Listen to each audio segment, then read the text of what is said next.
You're listening to Binjang 91.5, and it's time for Tech Talk with Matthew Dickinson. I'm your host, Tony Graham, and good morning, Matthew. Good morning, Tony. Great to be chatting to you again, and great to be chatting about technology. Just don't you love talking about technology? Always do. We're talking about meat today, by the way, the freshness of meat, in fact, and it seems like AI might be able to be used to sniff the freshness of meat.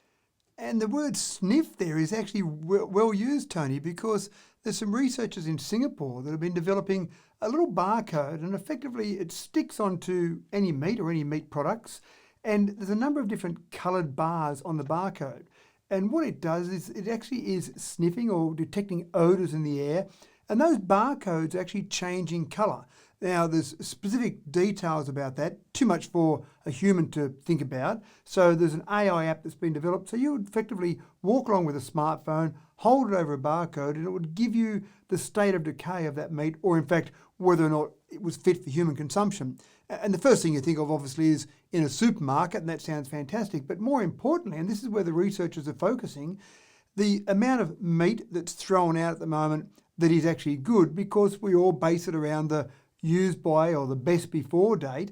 And of course, there's a lot of safety margin built in there because people who sell the meat, supermarkets, don't want to have someone having some meat that might be off. Whereas this system here would allow that meat to be used much after, because the meat is usually still good when we throw it out if we go based on the best by date. But this little barcode would give us a very accurate indication. In fact, their researchers have shown about a 98.5% accuracy rating already, and this is only early days of the research. So it's a good example of how we see technology used in a whole range of different ways, but this would actually allow us to get better economy out of our food production so that we're actually utilising more of that food that we're producing.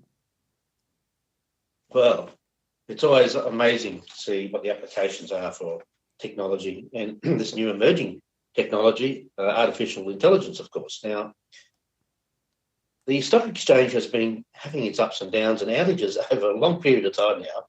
So on Monday, there was a big problem, and not for the first time. So that really did annoy some people. You'd think they'd get it right by now, wouldn't you?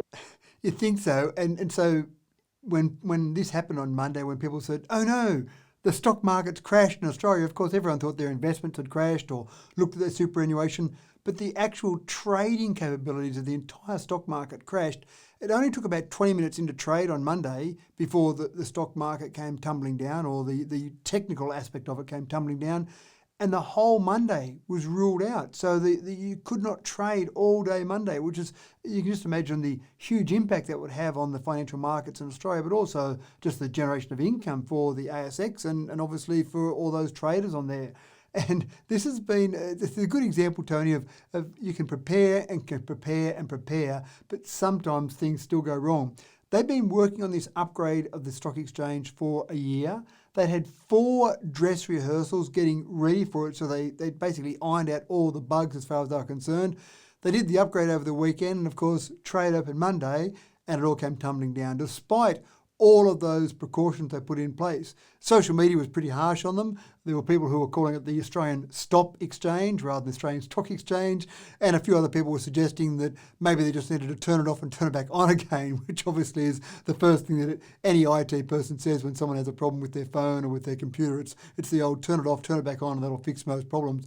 I think this problem might have been a little bit more serious than turning it off and turning it back on, but certainly it gives you an impact of or an idea of the impact of how much technology we're relying on, and that was the entire trading gone for the day. Yeah.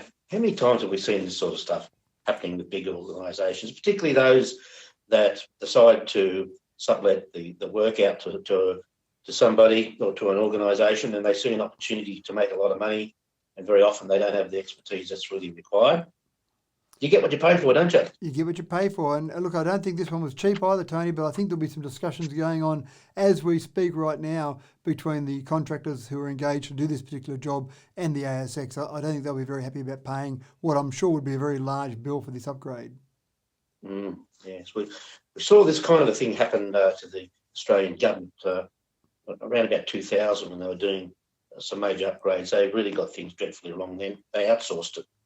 Now, how can a smartwatch help keep domestic violence victims safe? This could be a big thing, couldn't it? Particularly with White Ribbon Day coming up, it could really put a bit of focus on something like this. Yeah, and it is sad, Tony, that we actually have a need for a smartwatch device to try and help DV victims, but it is something that's very real in our society. So you can ignore it or you can try and develop solutions.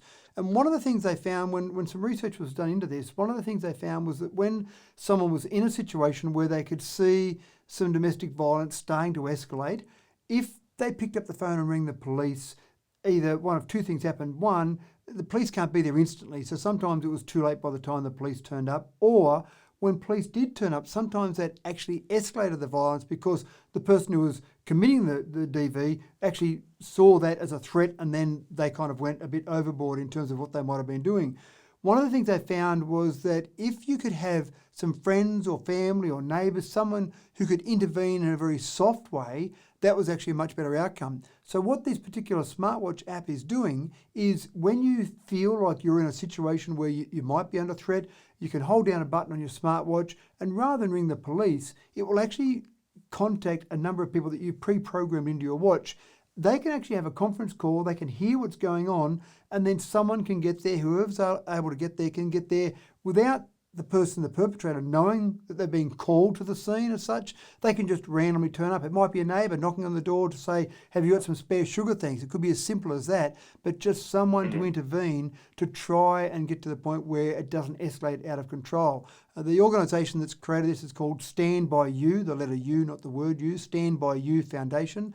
And so they've put it together to be able to allow people to have this much softer intervention and again, try and get to the point where it's not continuing on in the first place. A lot of people are stuck in these situations. They can't do much about getting out of it. They might be under financial pressure. There might be children involved. So they're staying in these situations, but being able to have someone to actually come and intervene in a soft way, I think is very important. So great use of technology to help out what is a very real problem. It's a sad situation, and there's usually lots of underlying reasons behind it. Anyway, you've been listening to Binjang 91.5, and we've been doing a session of Tech Talk with Matthew Dickerson, as we do every Tuesday. And this is the morning session. We've got the afternoon session coming up after this, 3:40 this afternoon. So thank you very much, Matthew. Thanks, Tony. Great to be chatting.